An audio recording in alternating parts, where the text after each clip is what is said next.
Fléau du monde moderne, l'obésité est considérée comme l'ennemi public numéro 1 dans certains pays occidentaux. Une maladie liée à l'évolution de la société. L'obésité dans les pays occidentaux a plusieurs causes. La première, c'est que nous avons tous considérablement réduit notre activité physique parce que nous avons maintenant des machines qui font les choses à notre place. Ça, c'est la première chose. La deuxième chose, c'est que nous ne mangeons plus tellement en fonction de rythme biologique, mais en fonction d'autres données, de plaisir, de sollicitation par les médias, qui fait que, dans une certaine mesure, on a dérégulé un petit peu le système. Alors, dans cette chose-là, il y a plusieurs aspects. Le premier, c'est qu'il y a des gens qui s'adaptent, dont le métabolisme s'adapte, dont l'alimentation s'adapte à la nouvelle donne activité physique. Et puis d'autres personnes, probablement génétiquement programmées pour ne pas être capables de s'adapter, qui justement ne s'adaptent pas et dont le poids grossit. C'est donc une prédisposition génétique qui déciderait en partie du développement de l'obésité. Alors ça veut dire quoi? Ça veut dire que certaines sociétés sont devenues à risque d'obésité à l'occasion d'un changement de mode de vie. Et puis, au niveau des familles aussi, on sait qu'il y a des familles où on est obèse de père en fils, de mère en fille, et où on retrouve 2, 3, 4 personnes qui sont obèses parmi les parents, les frères et sœurs, les grands-parents, par exemple.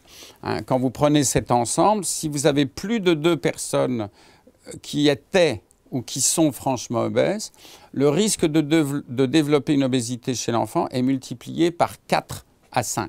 La génétique expliquerait ainsi 30 à 40% d'obésité. Les facteurs environnementaux représenteraient quant à eux les 60 à 70% restants. Bien sûr, quand on parle du risque familial de développer une obésité, il y a 2 parties. Il y a la génétique, il y a des gènes, des mutations de gènes qui font qu'un enfant de parents obèses, il va devenir plus volontiers obèse qu'un enfant de parents non obèses. Et puis il y a bien sûr l'environnement. Quand un enfant il voit manger ses parents d'une certaine façon, il a tendance à manger de cette façon. L'obésité héréditaire n'est toutefois pas une fatalité à partir du moment où on met en place certaines habitudes alimentaires. Je dirais que dans l'obésité héréditaire, on va être confronté, on va dire, on va être moins aidé. C'est-à-dire que le métabolisme dans l'obésité héréditaire va pas être à notre service et que du coup, on va probablement devoir être plus vigilant et peut-être travailler davantage sur l'activité physique. C'est-à-dire qu'on va jouer sur d'autres paramètres que le seul paramètre alimentaire, puisqu'on va être certainement freiné au niveau du métabolisme. Je ne pense pas qu'on puisse attendre d'une personne qui est vraiment en obésité de type familial qu'elle devienne mince. On ne deviendra pas forcément mince. En revanche, on peut vraiment agir et en tout cas mettre la santé, on va dire, préserver la santé de la personne.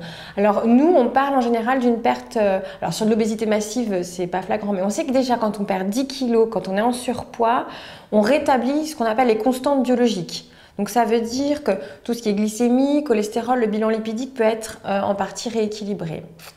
Après, et je me dois d'en parler parce que ces opérations sont prises en charge par la sécurité sociale, c'est bien qu'à un moment donné, la sécurité sociale et la société entière doivent penser que ça peut être bénéfique. Il y a ce qu'on appelle la chirurgie bariatrique, donc la chirurgie de l'obésité, qui peut aider aussi ces personnes. On sait qu'il y a de bons résultats par rapport à ça. Pour autant, ça ne change rien à l'idée des principes de base que sont l'équilibre alimentaire, la pratique d'une activité physique et la modification des habitudes alimentaires familiales.